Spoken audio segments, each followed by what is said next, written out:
Good afternoon, everybody, and thank you all for coming to this event today. What I'd like to do first of all is to introduce the panel, and then I'll make an opening statement, and then we'll open it up to questions if we can. I'm Alan Goodwin, formerly Deputy Chief Constable of Derbyshire Constabulary and a member of the panel. Karen Lund, I am Archdeacon of Manchester. Hugh Deeming, I'm a research consultant but also a senior research associate at the Emergency Planning College, a member of the panel. And my name is Bob Kerslake and I am chair of the panel. We are today publishing the report of the independent panel set up to review the preparedness for and response to the bomb attack at the Manchester Arena on the 22nd of May last year. The Manchester Arena attack was the deadliest in the UK since the London bombings on the 7th of July 2005. Although Greater Manchester Resilience Forum had done many planning exercises, the events of the 22nd of May were something none of those involved had ever encountered before. This was a brutal, real-world test of the plans and assumptions. The explosion occurred at just after 10:30 when the foyer was busy with exiting concert goers, waiting family members and merchandise sellers. It resulted in the death of 22 people, including many children.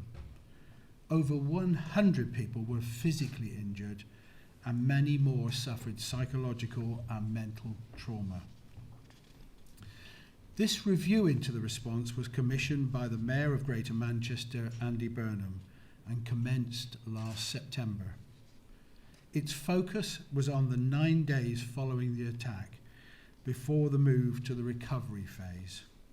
It was a voluntary review that sat alongside the single and multi-agency debriefs of the emergency and other services. We are grateful to all those who gave up their time and gave up freely their time to participate in it. The review comes ahead of the inquest into the deaths, which has been adjourned until June. In conducting our review, we have been careful not to go into areas that are properly the responsibility of the coroner. We have also been mindful of the fact that there is still a criminal investigation underway.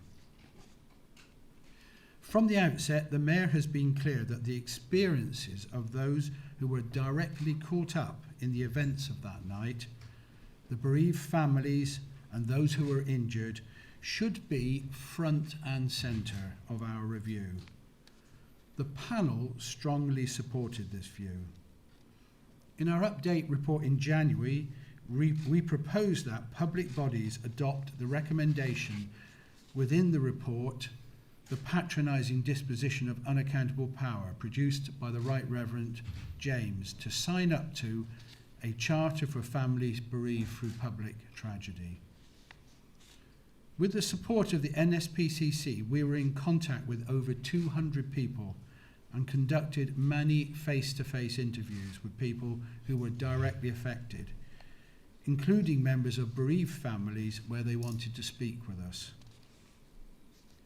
The response from those directly affected had a profound impact on the course of the review and the questions we sought to answer. We would like to pay tribute in particular to the bereaved families and those seriously injured, whose willingness to recount the terrible events of that evening in order to learn lessons for the future was truly humbling. The panel owes them a great debt for this. Without their contribution, this report would not have been possible. It is inevitable in an event such as this that there will be differing views and perspectives on what happened. Wherever possible, the panel sought to cross-check and validate the information we received. This included access to the CCTV footage in the foyer and station concourse areas on the night of the attack.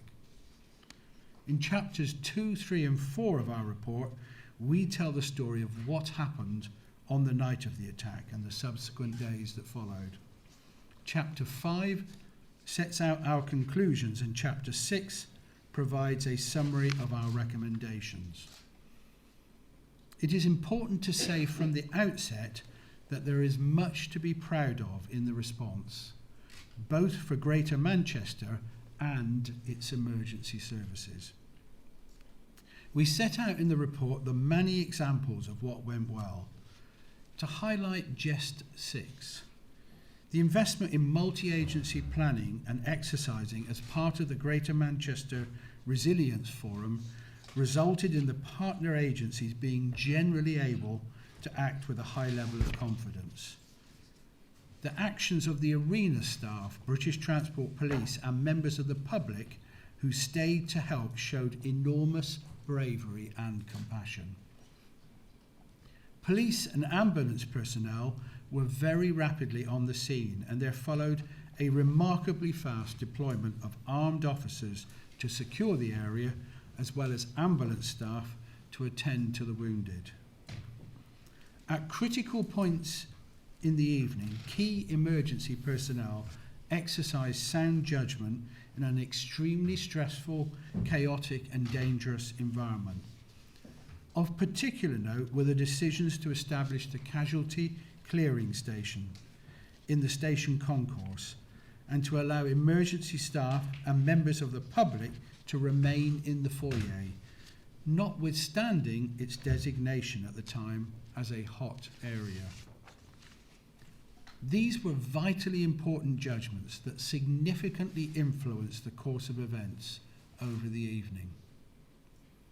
The civic response of the city region was by any measure exceptional and demonstrated the enormous strength of the civic leadership and partnership in Greater Manchester. Local government, local businesses and the community provided a magnificent and defiant response to this unspeakable terrorist act. The strength of this civic leadership had a profound impact on how events played out in the subsequent days following the attack. The report also recognises the vital role that the voluntary, community and faith sector played in providing support to those affected and in showing solidarity with minority communities who might otherwise have been vulnerable. The family liaison officers and bereavement nurses provided a vital source of support and comfort to many of the families, which went well beyond their formal duties. The panel heard many examples of how they had helped individual families deal with the consequences of the attack. In highlighting these and other examples of what went well, the panel are conscious that we are only touching the surface of hundreds, if not thousands, of acts of individual bravery and selflessness. As well as celebrating the things that went well, however, it is vital that we learn the lessons of what went less well. This matters for the people of Greater Manchester and beyond who were caught up in the terrible events of that night, but also for other places that might experience an attack in the future. Now, it's perhaps inevitable that this part of our report will get the most attention in the initial coverage. However, it is important to say that in the panel's view, the story of the response is overwhelmingly positive. There were 3 things that occurred following the attack that in the panel's view should never have happened, but did. Firstly, the Greater Manchester Fire and Rescue Service did not arrive at the scene and therefore played no meaningful role in the response to the attack for nearly 2 hours. This compares with an average response time for the service of less than 6 minutes. The effect of this was that a valuable resource was not available to assist on the scene, particularly with the movement of those who were injured from the foyer to the casualty clearance station. The fire service were effectively out of the loop, having no presence at the rendezvous point established by the police, little awareness of what was happening at the arena, and only a very limited and belated presence at Strategic Gold Command.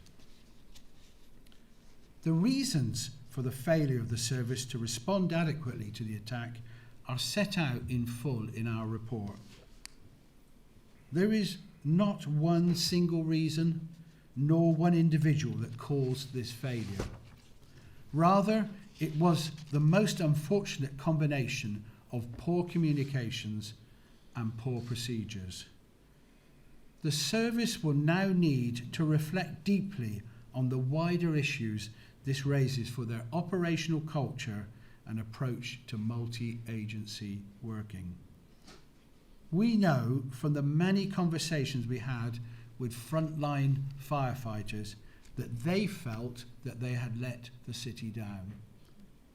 They did not, but their procedures, communications, and operational culture most certainly did.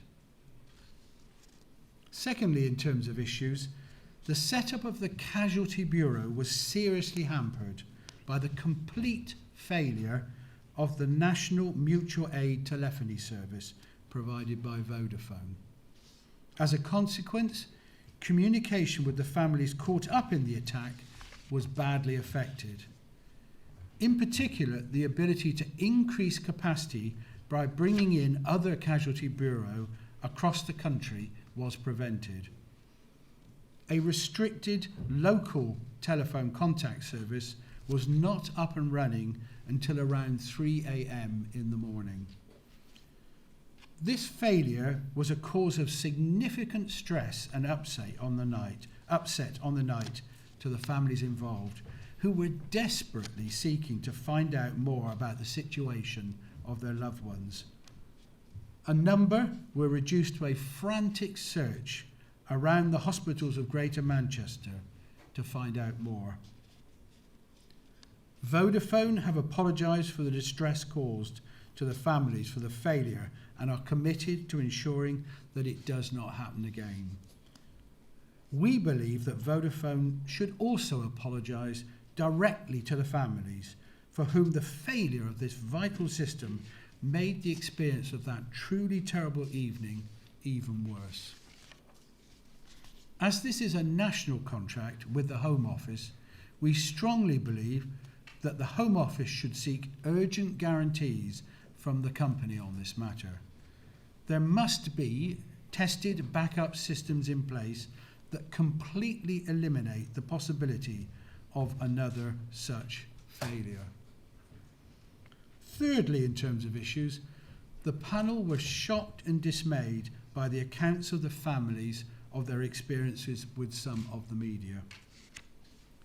They spoke to us of being hounded, of a lack of respect, and of sneaky attempts to take photos when families were receiving bad news. To have experienced such intrusive and overbearing behaviour at a time of such enormous vulnerability seemed to us to be completely and utterly unacceptable. We recognise that this was by no means all the media, and that the media have an important role to play. In our report, we cite some of the positive examples of the actions of the local newspapers. However, it is clear to us that the behaviour of some of the press fell well below the standards that are set out in the editor's code. The panel feels strongly that this cannot be as good as it gets. We recommend that the Independent Press Standards Organisation should review the operation of the code in the light of these experiences. We also recommend exploring ways to enhance the skills in media handling for the family liaison officers, who frequently provided a much needed protection from press intrusion for the families. As well as these three major issues, the report identifies other areas where there is learning to be had. The panel has commented positively on much of the action taken by the Greater Manchester Police. However, there are two important areas of learning that we have identified. Firstly, the multiple duties that fell to both the Police Gold Commander and to the Force Duty Officer on the night of the attack were extremely wide-ranging and testing. In the case of the Force Duty Officer, the panel was pleased to hear of GMP's decision and plan to relocate the FDO's workstation to within the GMP HQ building. This should help with the communication difficulties that there clearly were with Greater Manchester Fire and Rescue Service and others on the night. The panel has also concluded that the first meeting of the Strategic Coordinating Gold Group to bring together the strategic leads for the first responders should have been called earlier than 4:15 a.m. on the following morning. Secondly, for GMP, there was not a shared communication across the agencies of the declaration of Operation Plato, the agreed operational response to a suspected marauding terrorist firearms attack, nor was there a shared understanding of its implications. In the event, pragmatic judgments were made on the night that ensured that the response remained effective. However, we think that during any future events, it is essential that this communication across the agencies happens and happens early. We also recommend that the Operation Plato principles should be reviewed nationally and referred in future to as the Joint Operating Principles for responding to a terrorist attack, regardless of whether firearms are thought to be involved. Although not strictly within our brief, the panel have highlighted the fact that the support and care for the families directly affected was not always carried on beyond the early period. In particular, the need for continuing access to appropriate mental health services was highlighted by the families we spoke to. The challenge of delivering this service consistently was in part a reflection of the fact that although the attack happened in Manchester, its impact in terms of those affected went well beyond the city region. Other issues were raised with the panel that we felt it important to thoroughly investigate. In particular, the extent of medical presence and the time taken to treat those in the foyer and station area, the use of makeshift stretchers to carry the injured down from the foyer, and the time taken to notify the bereaved families of the likely death of their loved one. Our findings on each of these issues are set out in detail in the report. In all of these areas, we found that the actions of the emergency services were justified and effective in the circumstances that they found themselves. For example, the close cooperation between the ambulance service and receiving hospitals meant that the 59 casualties who were evacuated were taken directly to the most appropriate treatment centres for their injuries. Only one of these casualties was subsequently moved to another hospital for medical reasons. We have in our report, though, made a number of practical recommendations for the future. For the example, the reintroduction of a simple canvas stretcher that could be used by both trained and untrained people to rapidly move the injured away from the area of most risk. I would like to conclude by thanking the panel and our support team for their tremendous efforts in completing this report within the timetable agreed with the Mayor. I hope that it provides a valuable record of what happened on that terrible night and a source of learning from Manchester and beyond. Thank you. We'd now like to take or invite questions from you. I don't know who wants to kick off with a question. Simon Israel from Channel 4 News. I've read it in detail. I'm still struggling to understand why the fire service is the only service that doesn't realise there are already people on the ground at the arena. I still am struggling, and there's no explanation in your report as to why that is. Well, we've sought to answer it, and it was something that we grappled with long and hard as a panel, Simon. Let me just take you through the stages here. The Northwest Fire Control received the first information of the attack. They identified that there was an explosion and a bomb involved, and they used the predetermined procedures that have been established to contact the National Interagency Liaison Officer. That was a key point, because effectively the normal process of establishing a command on the ground weren't followed in the normal way. It went through to effectively a distinct officer with a particular role. That officer, having heard that there was a bomb, took a decision to move the resources that they had back from the central Manchester to Phillips Park, and really pretty much everything else followed on from that. All the other emergency services Went forward. And the crucial point I'd make here is that the other services had someone who deployed very fast to the scene and therefore had understanding on the ground of what was actually happening. The fire service didn't do that. They went back because they thought there was a risk of a further attack. That's why they did that. And then secondly, and we highlight this in our report, the NILO, as it's called, sought to contact the force duty officer and couldn't get through. The question you might ask, and we do ask it in our report, is why that NILO didn't seek to go to another source of information, but he didn't. He went to the force duty officer, which was what was on his card, and he didn't get through to him, and therefore he had no knowledge of what was actually happening at the arena. No information came back the other way from the emergency services, the police and the ambulance, to the fire service. And so they were wholly reliant on the information that they had through that source about what was happening on the ground. And it wasn't, and sorry, and they didn't have very much information. So they were relying on very limited information about what was happening. They were still under the impression until quite late into the evening that there was effectively a marauding or potentially a marauding terrorist firearms attack going on, and they needed to be back from the scene. So yes, I would absolutely acknowledge that it was quite extraordinary that they did not pick up what happened, but it is exactly the situation. And we're very, very clear about that, having interviewed all of the NILOs and all of the team involved. And it wasn't until much later that they became clear that actually they should have gone forward rather than back.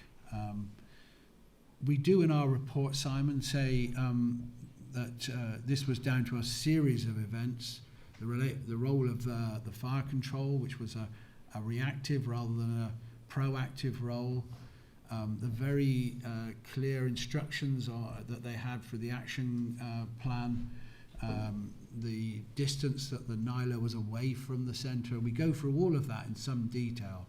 But deep down, what do I think? I think this was an issue of operational culture and not a full appreciation of how multi-agency working should happen.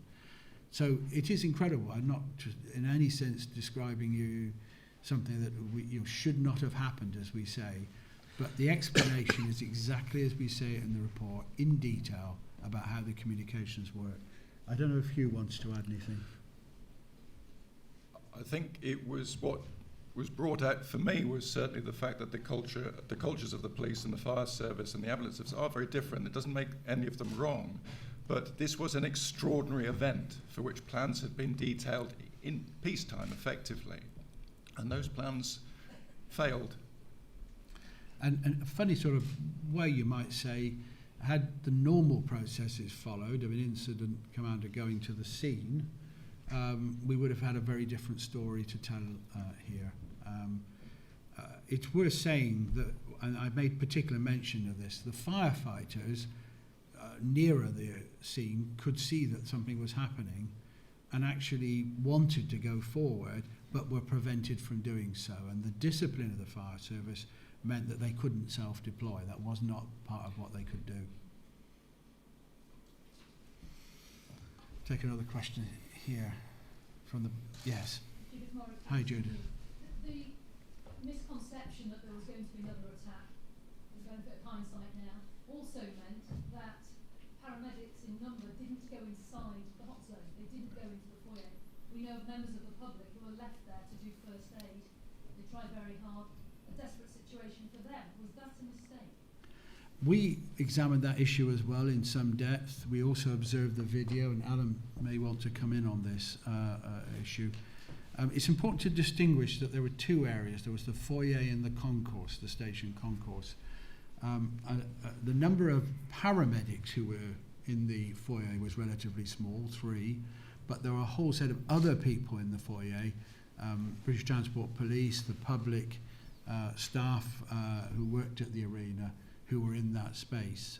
The judgment made by the ambulance service was that the right thing to do was to focus first of all on triage, what were the nature of the injuries and who had the most serious injuries and therefore was at most at risk of not surviving, and then move them away from the foyer to the concourse down the steps so that they could be properly treated, where there were far more staff. There were a significant number of ambulance staff there, and then to transport them away to the hospital. So there are two crucial points which we examine in depth in our report.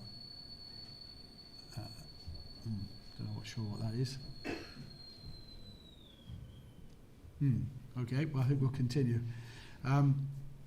There are two crucial points here. First of all, the judgment made by the ambulance service was that they should move those who were injured off the foyer to the concourse, and therefore to have had the medical presence on the foyer would have led to a kind of conflicting view about where the casualty clearing area was, which was intended to be the concourse. The judgment why they wanted to move them was linked to the risk of the foyer area, of potential structural problems with the building. Of course, we knew potentially another attack, and to bring them closer to where they would move to where the ambulances were. In our view, that was a correct judgment to make that move. But from the family's point of view, they would have experienced very few medical staff, paramedics in the foyer, because the paramedic staff were principally located in the concourse area. And that's why you have these contrasting views of what happened here. Absolutely understand why the ambulance service had to focus on those who were most injured first, which meant that other families relied on members of the public and those with first aid experience to help them. I hope that gives some explanation, but perhaps, Alan, do you want to add something to that? The only thing I would add to that would be that, as Lord Kerslake has said, the decision was taken by the ambulance service to deal with the casualties in the way that just described, but with a combination of British Transport Police, Greater Manchester Police officers, arena staff, and some members of the public, some of whom weren't actually or didn't appear to be connected with a particular family. They stayed behind at perhaps a risk to their own safety to make sure that the casualties were cleared from the foyer down to the concourse as quickly as possible. And that was completed by 23:41, so just about an hour or so after the explosion, which, although families were very concerned about the lack of the presence of medical staff in the foyer, the speed at which they were evacuated down to the concourse area, I think is something that a lot of people played a big role in. And I think, just to add 2 points to that, I think as well, the first point to make is that this is one of the areas where the presence of firefighters would clearly have been valuable. There's no question about that. It would have given professional support to the ambulance service and the public and those unarmed police who were moving those who were injured down from the foyer. No question that the fire service would have brought an additional professional presence there with people who had at least first aid and possibly paramedic knowledge as well. So I don't think our view was that the ambulance service could criticised, or it would be fair to criticise them for the approach they took, which followed the agreed approach that the ambulance service have of triage, treatment and then transport. Next question here, the lady there. Folks, just to go for a second, for the benefit of people watching our live stream, we're just going to pass the microphone around so that can be heard online. Is that okay? I think person there, I think. Thanks. Jan Williams from Manchester Evening News. You've talked a bit about the role of the NILO in the delayed fire service response. I wonder if you could expand a bit on how significant the principal fire officer's actions were in that delay. I'm not clear from the report whether the period of time it took him to get to command in Swinton was a reasonable length of time or not, because it looks like it was about an hour and 20 minutes for him to get to the fire services command centre, and I just wondered whether there's perhaps an opinion expressed on that report that I've missed. There are two issues here about the time it took for him to get there, and one of the questions he raised was how long it was before he himself was told about the attack, and secondly, did his intervention subsequently add to the delay? And our conclusion is it did add to the delay. It was an addition to the delay really at the end of the period of that delay, so to some extent much of the activity had finished by the time he got to his own offices, if you like. Whether that would have, it was a delay, but at the end of the period. We do challenge two things in relation to the former chief fire officer in our report. One is his decision to take control effect from the NILOs who were responsible there, and secondly, his decision not to go forward to GMP headquarters, to the forward force command centre, really. So we do think that was a mistake, really. And we do comment on that in the report. So on your point, yes, he did add to the delay by his intervention at the end, but it was at the end of the period. He himself raised the issue of how long it took for him to be told.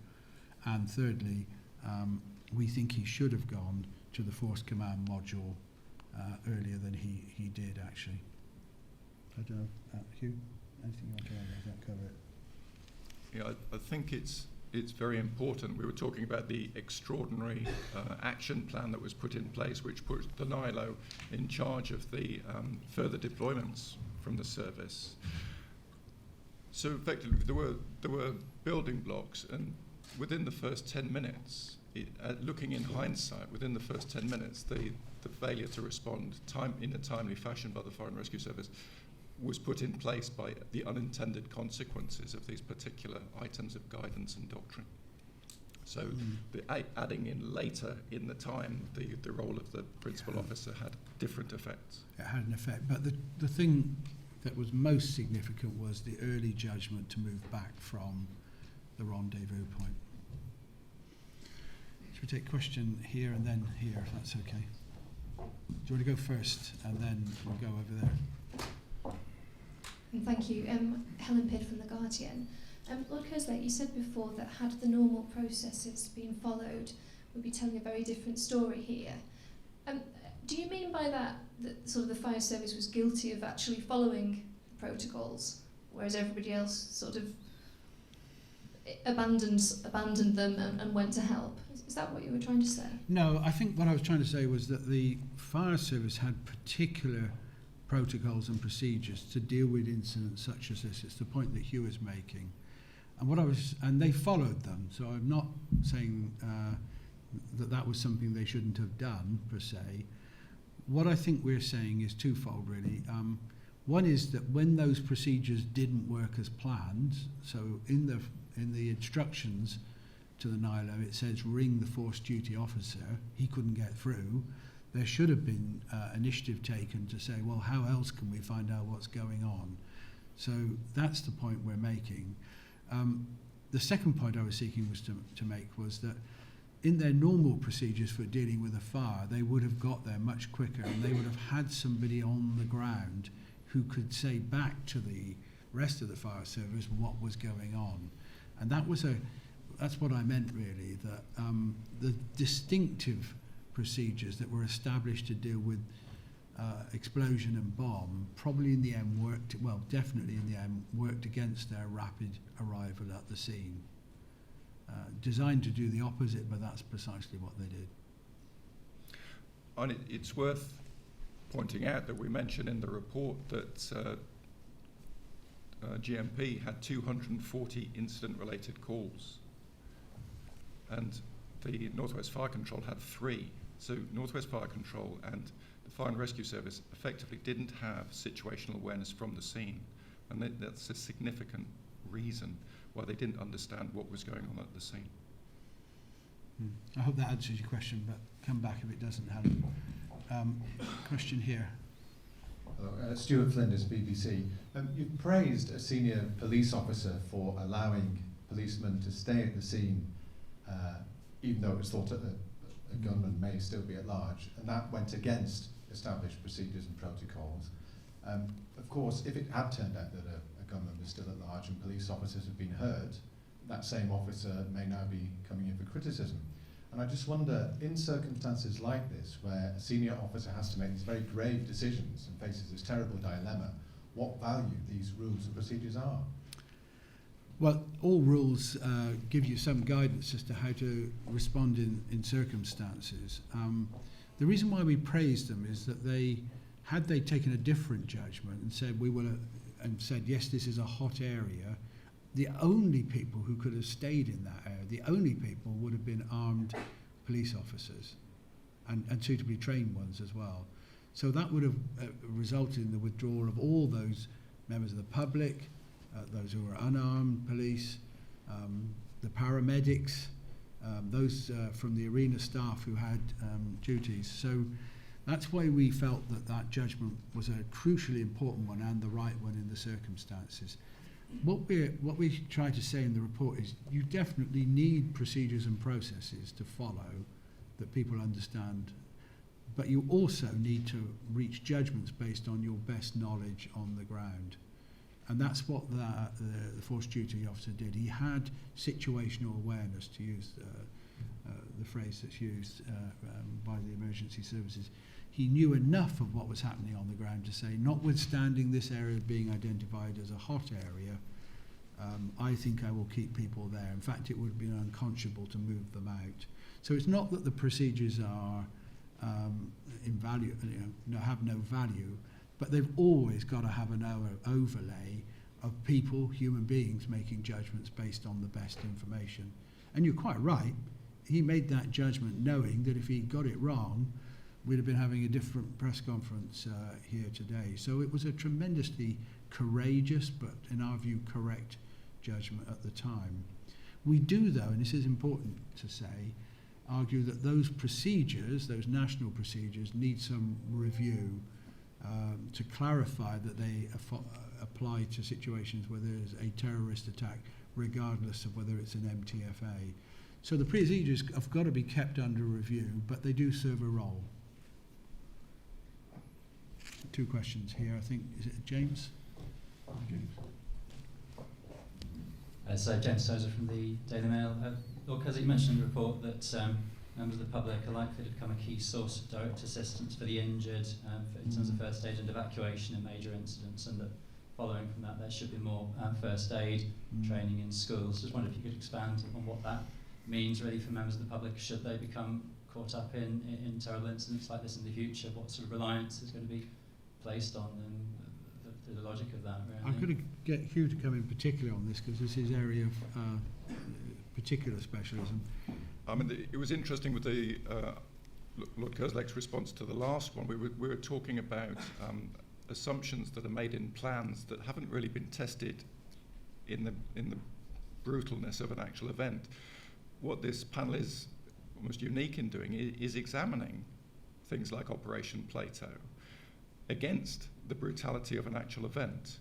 And what's been realised is that the hot zone classification and the warm zone classifications in the real world situation, they're not going to be as easily defined as they are in a picture, in a guidance manual. So this is why we were able to bring an evidence-based approach to the way that Plato should be looked at, and the idea of what goes on in a hot zone needs to be looked at. And I think the point we were making is not that you should rely on the public, but that the public are there, Yeah. and they can be an extraordinarily valuable, indeed vital resource in the circumstances. You don't, in the plans, assume that, but if you have people who have a better understanding of first aid and they are present, that's likely to be beneficial. That's really what we're saying. Do you think members of the public are sufficiently aware that they could be called upon in that way, and they need to be more aware of that? I think it would be good if they were more aware of it, and that's really what we're saying, that they could play a really important part in saving lives, really, in these circumstances. Lady here next to you. Helena Bestie from Mancunian Matters. You state in the report that the Greater Manchester Police location system was not the same one that was being used by neighbouring police forces, and that this would have helped in terms of the deployment, the accurate deployment of armed units. When this problem had already been identified after the 2010 Cumbrian shootings, in the 7 years before the Manchester attack, why had this service not been implemented in Manchester, and what is now being done to ensure that the lesson is now being learned? I think that's a good question. I think you did the review in Cumbria, did you not? You played a part in it. This is the way that the different police services work across the country at the moment. It's not that Greater Manchester did something wrong, it's the fact that different police services operate different IT systems, and that hasn't really been or it hasn't been really been tasked and finished as a job, and as an essential job as it turned out on the night. We were told forthrightly that on the night it didn't bear any importance. Other out of force resources were correctly deployed, but they were over the radio and by different means. It would have been more effective if they'd had this the location system, but they haven't, and it's certainly something that needs to be looked at nationally. Whose job would be to put it right, I suppose, is the question here. Home Office. So it's the Home Office. Home Office in discussion with the police forces. I think we do have some recommendations in our report for the Home Office. I've mentioned two of them, one being to review Plato, second one to ensure that Vodafone never make the same mistake again, and a third one would be to pick up the issues you've just raised. Thank you. Other questions that colleagues want to raise?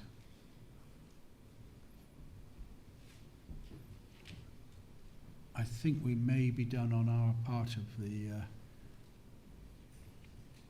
session. I just want to check don't want to shortchange anybody. We can pick up questions afterwards, and we'll be around for a while yet. So if that's the case, I think we'll move to the seats over there and swap. Just give us 2 seconds, we'll swap the signs.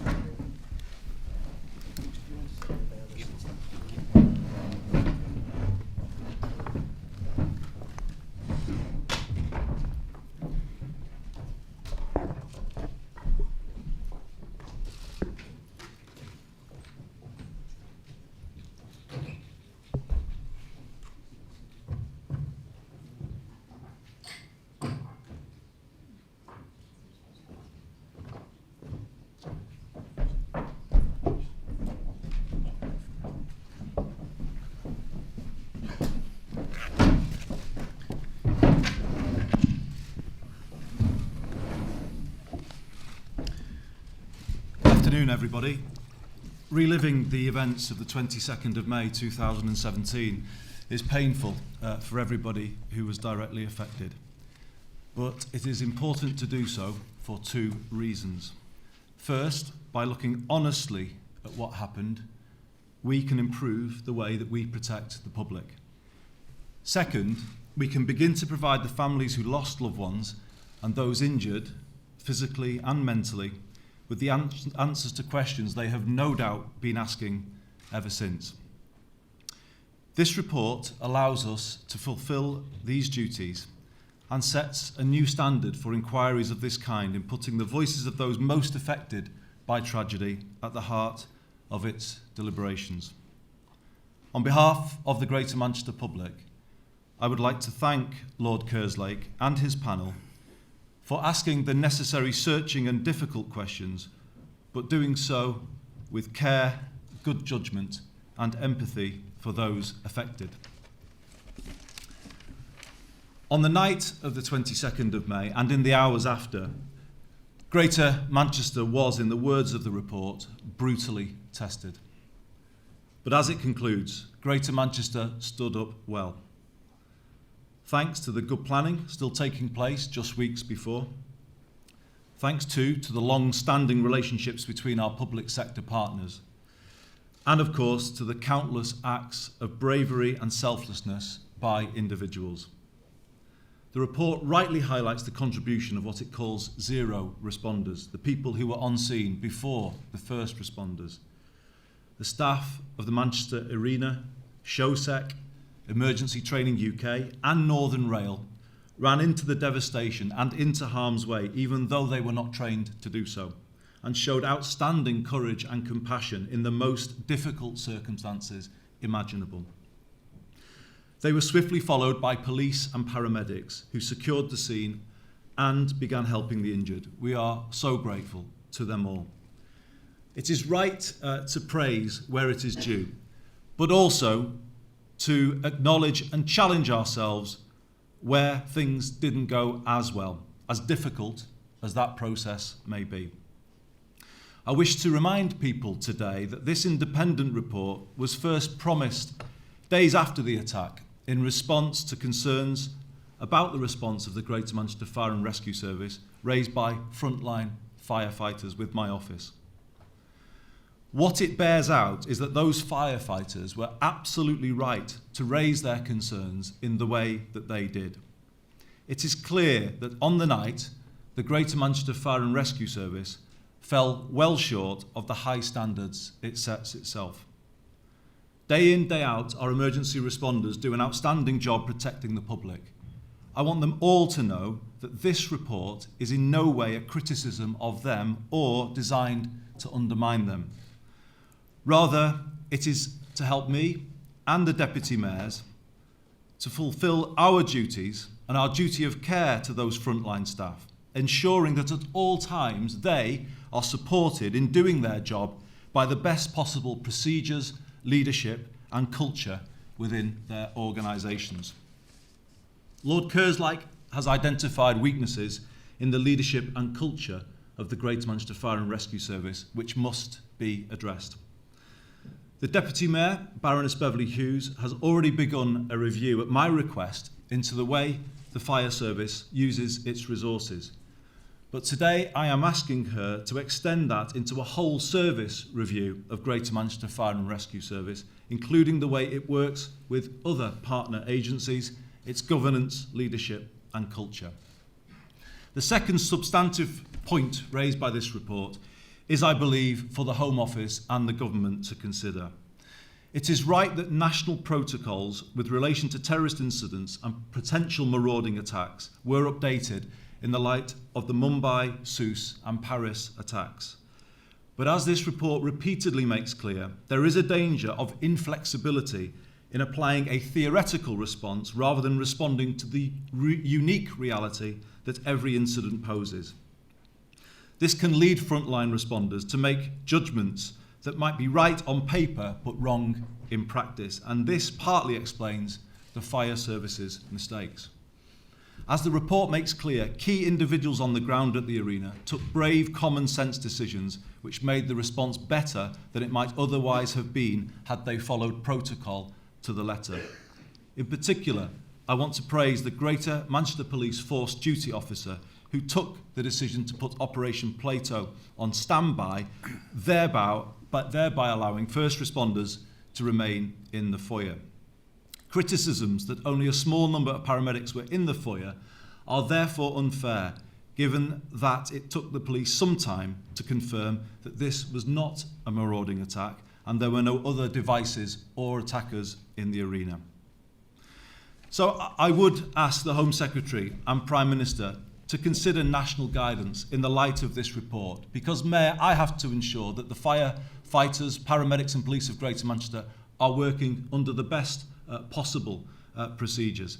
And I would ask them to ensure that those protocols provide sufficient flexibility to respond to the differing circumstances that each attack will present. I want to say too a word about the advanced paramedic at the scene who had the foresight to establish the casualty clearing station on the concourse and with others allowed people to be carried on makeshift stretchers. While people may have felt they were waiting a long time to be seen and transferred to hospital, that is because they were being carefully triaged and were then taken to the right hospital, as Lord Kerslake said, borne out by the fact that only one patient was subsequently taken on to a further hospital different from the one that they were admitted to. From the actions of paramedics at the scene to the incredible treatment given by all of our individual hospital trusts and their staff, the NHS in Greater Manchester emerges with a great deal of credit. And this report provides proof that their plans, which had been tested just weeks before, worked well and effectively. I wish to echo Lord Kerslake's recommendations about support for the victims of terrorism. I find it unacceptable that people have faced difficulties in accessing mental health support, particularly outside Greater Manchester. It is also unclear to me that were it not for the generosity of the people of Greater Manchester and beyond, how people affected would have supported themselves financially in the weeks and months that followed. We have been contacted by victims of other terrorist attacks, for instance the Sousse attack, who feel that because it took place overseas, they have not had the same support. I know from speaking to many of the families that they feel the national support should have been stronger. And as a country, there is a feeling that we haven't yet got this right in terms of how we support victims of terrorism. And so I ask the government and Parliament to reflect on this matter further. Of course, there are a range of technical recommendations here which could improve the way public services in Greater Manchester operate. I can confirm today that of the 18 recommendations that fall to Greater Manchester bodies, I accept them all and in full, and indeed some have already been acted upon. Where we need to take a hard look at ourselves, we will, and we will make improvements. But I want to finish by echoing the report's praise for the outstanding civic and public response from all parts of Greater Manchester society. From the leadership of Manchester City Council to the immediate support of all of our faith groups, to the businesses who opened their doors and the public who rallied and stood resolutely together, everyone played their part. In our most testing time, the strength, resilience, unity and humanity of this great city were felt here and across the world.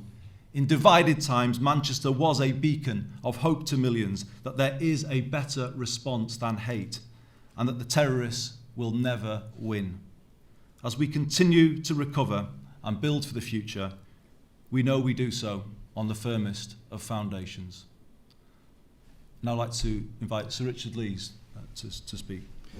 Thanks, Andy. I can't start to talk about May the 22nd without first again expressing my sympathy for the bereaved, all those injured, whether that is mental or physical injury. And our thoughts will always be with them when we think about what happened almost a year ago.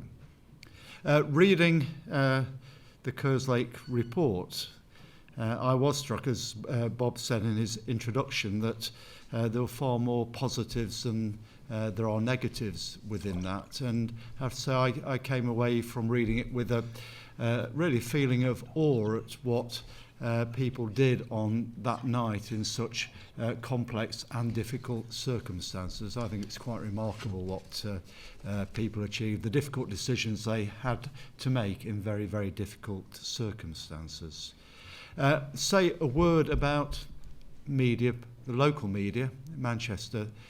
media, the way that they reported it and the support that they gave in the days after the bombing on May the 22nd. And it's just a shame that the same responsibility was not reflected in the whole of the media response to what happened. There are two other things I want to say, really, is that it is certainly very heartening for me as leader of Manchester City Council to see what the Kerslake Review had to say about the reaction of council staff, and I want to put on record my thanks to all of the council staff that were involved over the 9 days that the review covers, but are still involved now. They, as it moved into the recovery phase, that involvement continues up to today. But I also want to make a reference to a number of staff from other councils who came and worked with us over that period of time, who were very much part of the response. So my gratitude to all of those for their contribution.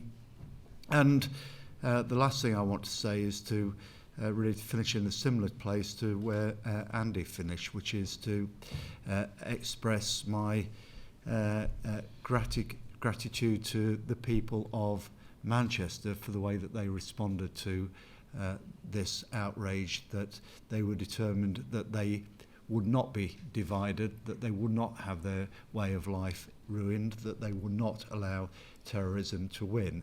And I think the strength that the people of the city showed in the days after May the 22nd gave us all strength, and that's a strength that will continue in this city. Thanks, thanks, Richard. Beth? Thank you. Good afternoon. First of all, I want to thank Lord Kerslake and the panel for their report and for the way they conducted the review. Throughout the process, I was Lord Kerslake's main point of contact in the Mayor's office, and I saw for myself the thorough and methodical and yet very sensitive way in which he approached this task, and I think you've seen something of that for yourselves this morning. The report itself, in my view, vindicates completely the decision to undertake an independent review, and particularly to put the views and experiences of the families and the people affected at the centre of the inquiry, and few other such reports have actually done so. And so the report, as well as identifying the lessons to be learned, I think gives us some important insights, as well as lays before us, as is inevitable, as Lord Kerslake says, the different views of the different groups of people caught up in it, whether as survivors, members of the public, or responders. And I think one of the most compelling insights for me was the story of what happened in the seconds and minutes and few hours after the bomb exploded at the arena. And in particular, I think it helps us to understand the challenge facing the victims, those first responders, and members of the public in the foyer and the arena concourse, desperately attending to casualties, whilst at the same time all too aware of the high risk of further attacks. And I think it's humbling to read that despite those risks, the immediate focus was on the casualties. And I think overall, the conclusion is that that was an extraordinarily well-organised, immediate response from key emergency services, from arena staff and members of the public to this appalling, no-notice, major incident in the city.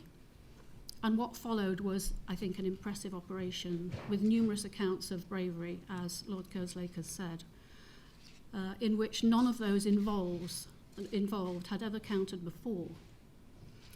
The report also, I think, rightly makes clear, and this is a point that's been touched on already, that whilst planning, preparation and detailed protocols are fundamentally necessary, they are not of themselves sufficient to ensure an effective response in whatever kind of theatre a particular incident may make. Equally important, as was demonstrated on the 22nd of May, is the experience and judgment of individuals in the moment. The key issue is that multi-agency teamwork, bringing together the experience of people from different organisations and backgrounds to come to the best collective decision and coordinated action. So at the arena itself, the British Transport Police arrived in seconds, and within 10 minutes there were 19 British Transport Police officers on the scene and a major incident declared. And from then on, police first responders, paramedics and armed police arrived in considerable numbers, and I think Lord Kerslake has dwelt at some length on the effectiveness of that and the establishment of the casualty clearing station, which I think was extremely important.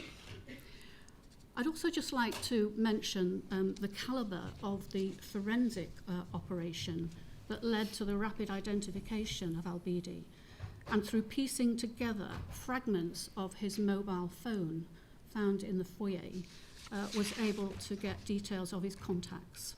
The Mayor and I went to the arena on the Wednesday morning, and we saw and heard at first hand the meticulous and skilled process that produced such results. And so began the parallel criminal investigation and arrests, which required Greater Manchester Police to coordinate hundreds of officers and assets from right across the country. And the report also comments positively on the commendable logistics operation and, and I quote, a dynamic and fast-paced criminal investigation led by counter-terrorism police and involved over 1,000 people. But as we know, not everything went to plan, nor was implemented as well as we would want. There are implications for national government, for our Greater Manchester resilience approach, and for individual emergency services. At national level, the Mayor's already referred to the conclusion that Operation Plato should be reviewed and modified to reform the response to any kind of terrorist attack, regardless of whether firearms are thought to be involved. A major issue, as Lord Kerslake has expressed, was the failure of the National Mutual Aid telephony system procured by the Home Office from Vodafone. And as a result, a single national telephone number could not be allocated for the incident, nor other police forces assist with call taking. And this had a really very serious ability for the families to get information about their relatives and for the disaster victim identification process, matching missing persons to casualties. That was seriously hindered. Locally, the report identifies some issues of communication failure and senior officers' capacity at the strategic level in Greater Manchester Police. But on any measure, I think the Force Duty Officer and the Gold Commander, who was also the Strategic Coordination Chair, did an outstanding job in extreme circumstances. Greater Manchester Police, as we heard, have already planned to relocate the Force Duty Officer into the headquarters and will look further at the other recommendations as part of the Greater Manchester Resilience Forum's consideration of these issues in due course. Lord Kerslake and the Mayor have already raised the issue of Greater Manchester Fire and Rescue Services response, and there are just one or two points I would add to what's already been said. Undoubtedly, the account in the report of the response of the Fire and Rescue Service to the attack and its failure of leadership have damaged the reputation of the service as an organisation and falls far short of that which we and the public should be able to expect. However, it should not tarnish the reputation of firefighters on the front line, nor those other members of non-uniformed staff who support them. They provide an emergency fire and rescue service on the ground that is second to none. Some months ago, before we had seen the conclusions of the panel, it was clear to us, however, that Greater Manchester Fire and Rescue Service needed fundamental reform. And that is why the Mayor in December suspended the previous integrated risk management plan and asked me to lead a transformation programme that will examine every aspect of the Fire and Rescue Service's activity, its efficiency and effectiveness, and how it best fits with the new arrangement, which is that the fire service now, as part of devolution, is integrated with the Greater Manchester Combined Authority. This process has already begun, and as you've heard, has been expanded today to include governance, leadership, culture, and governance within GMFRS. However, I want to say that as we go through that process of change, the core business of the fire service, which is the fighting of fires, the rescuing of people, and the prevention of risk as far as we can, will be at the heart of any changes that we bring about. Thank you. Thank you very much.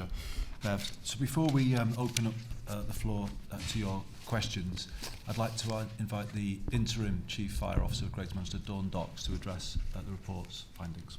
Dawn. Thank you. 22nd of May 2017 was Greater Manchester's darkest hour, and it is clear that our response fell far short of what the people of Greater Manchester have a right to expect. I apologise unreservedly for that. There were clearly failures in leadership and poor decisions made. As a result, firefighters themselves, desperate on the night to attend the incident, were let down by some of their senior colleagues. It is because of them that this report was commissioned in the first place, and I thank them for raising their concerns.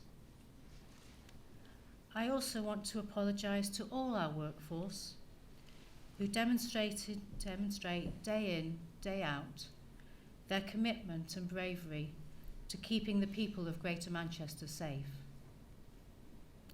I want to thank Lord Kerslake and the panel for the work that they have done, for the openness in which they have conducted the interviews and the report that they have written, and also the respect that they have shown to our firefighters during the process. We accept the findings of the report, and as part of our new position within Greater Manchester Combined Authority, we have already started to address and implement the recommendations. As the Deputy Mayor has already explained, she is leading a root and branch examination of the policies, practice and leadership and culture of the Fire and Rescue Service and the North West Fire Control. And they will go well beyond the specific recommendations of the Kerslake report. As interim Fire and Rescue Chief, I fully embrace this process and will be working closely with the Deputy Mayor.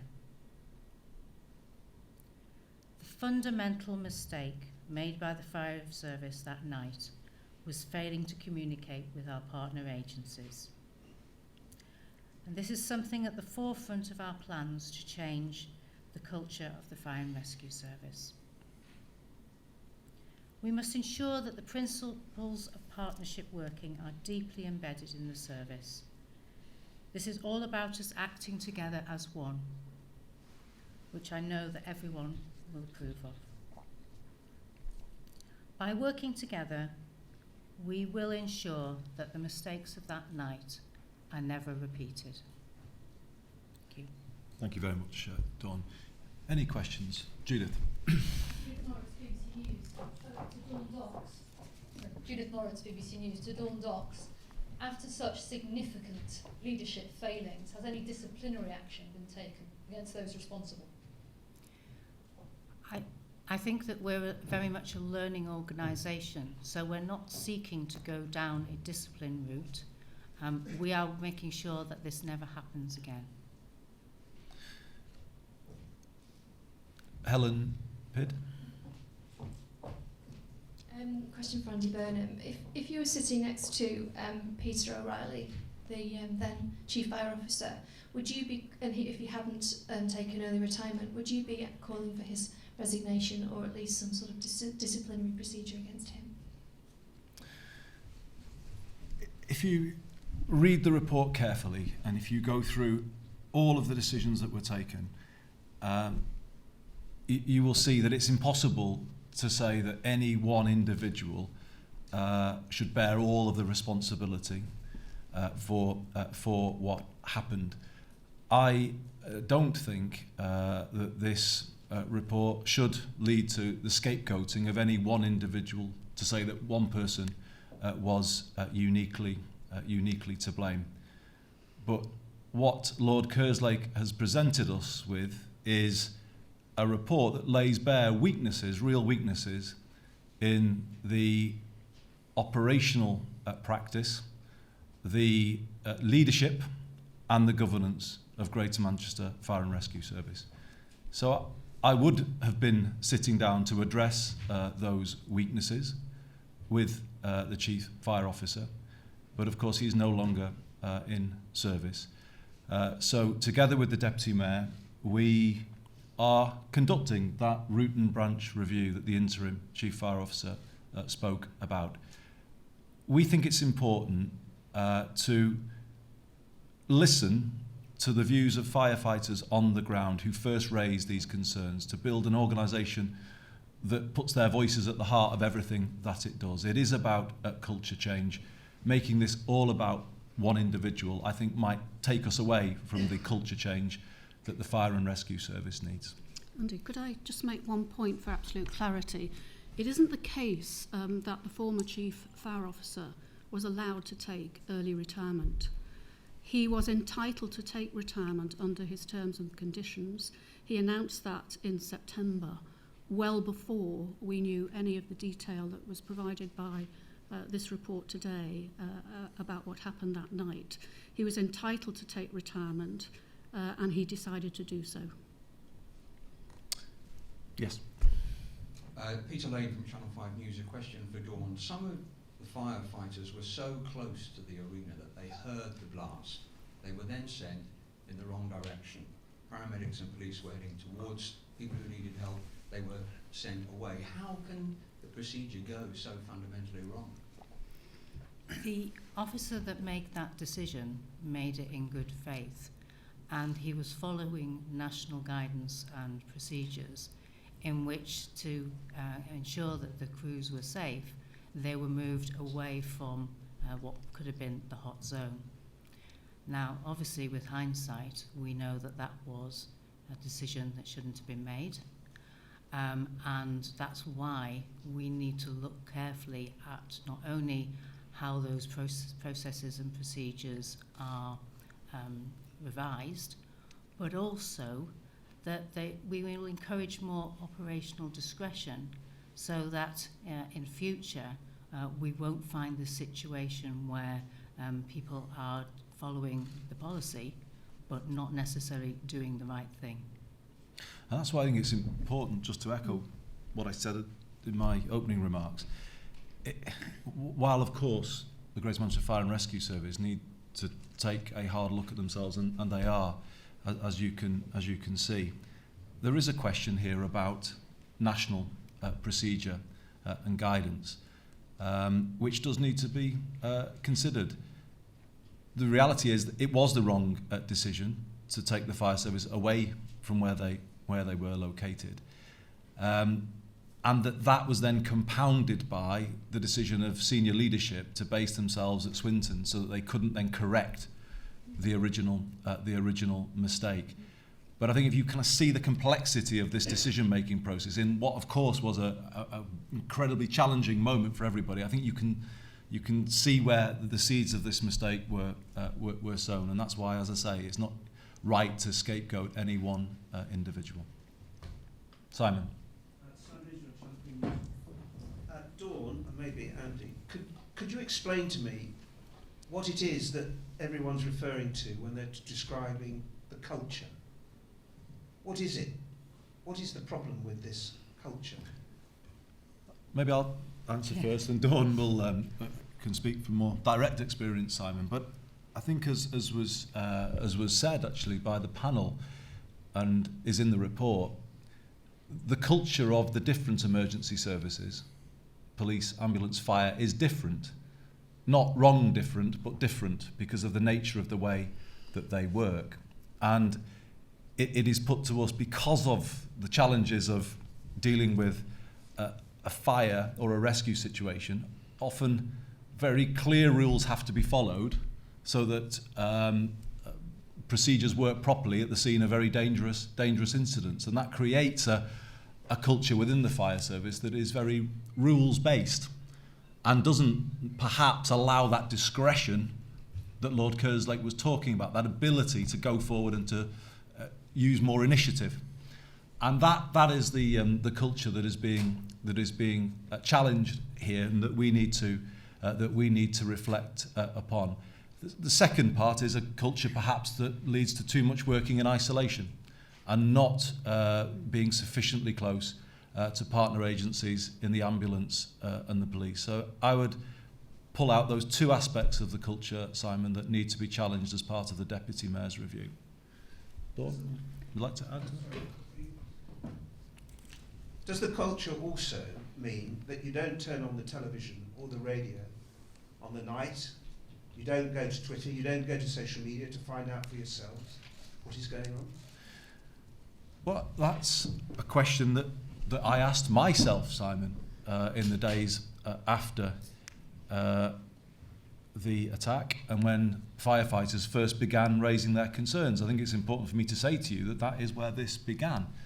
On the Thursday or Friday, I think reports began to appear in the Manchester Evening News about the unhappiness of firefighters who, as Dawn said, wanted to go and then were being held back at Phillips Park watching events unfold on the television screens, and they spoke of their intense frustration of being held in that situation. So it was on receiving those concerns that I made a commitment days after the attack that there would be an independent review of what happened. And today we have the publication of that review, because I see it as my responsibility as Mayor to ensure that our frontline firefighters, police and paramedics are supported by the best possible procedures, leadership and culture within their organisations. That is my job, it's my duty of care to them. So it is why I instituted this review, and it's why I also said they were right to speak out. Perhaps the culture doesn't always support their speaking out, but I wanted to make it clear today that they were right to speak out, because that is how we will build strong public services in Greater Manchester, where there is a learning culture within all organisations. Dawn, would you like to take that? I have over 23 years experience of working in the fire and rescue sector, and 10 of those have been at a principal officer level. But I've only been working for Greater Manchester for the last 4 months. And so that's why I'm passionately interested in working with the Deputy Mayor on this issue of culture, because I'm not sure that this is a culture that is across the whole fire and rescue sector. I think there might be a version of it in Greater Manchester Fire and Rescue Service in which we want to encourage it to change and to make sure that this never happens again. Any further questions? Yeah, colleague.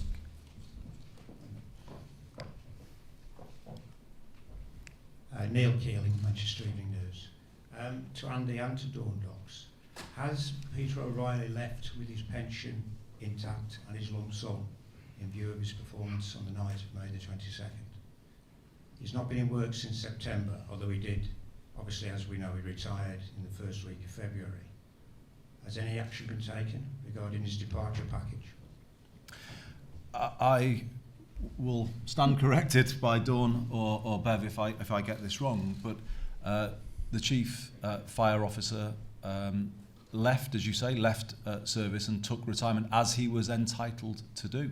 And we did not have any ability to change that. So I think it's important that that is understood, and it happened before any emerging conclusions from this report were known at Neil. So that is what happened. There was already a process of change underway where we were changing the governance of the fire and rescue service, and obviously you would have to put to the former Chief Fire Officer those questions about what decisions he made and when. But I would want to stress to you that decisions around retirement or indeed pension were not decisions for us to make. No. That's fine. Any further questions, or should we call proceedings to a close? Richard, would there be anything else you would want to add before we do? Well, yeah, there probably is, and it's just a reminder, really, that this was a lessons to be learnt review. Reading the report, and it is inconceivable that everything would have been got right on the night. I can't imagine how that would have happened. So not everything was right on the night, and we have to learn lessons to make sure that if anything like this ever happens again, that we don't make the same mistakes again. Although I have to say, having said that, I'm pretty certain that if something of this sort did ever happen again, we'd make a new set of mistakes and we'd have to learn from those as well. I'd just like to echo what Richard has said and say that difficult as it is, it was right to conduct this review, and we are genuinely grateful to Lord Kerslake and each member of the panel for the time that they've given to it.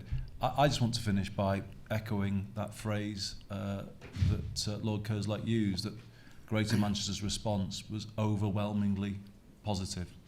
And it's so important to keep that at the front of our minds today. People pulled together in a way that I have never, ever seen before, never experienced, never lived through anything like that before.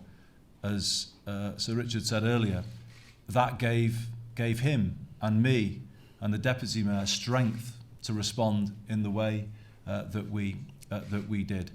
I think it's also a sign of strength, though, to be prepared to open up after the event, to look at what didn't go as well, and then to take that on board, because by doing that, we make our services even better going forward.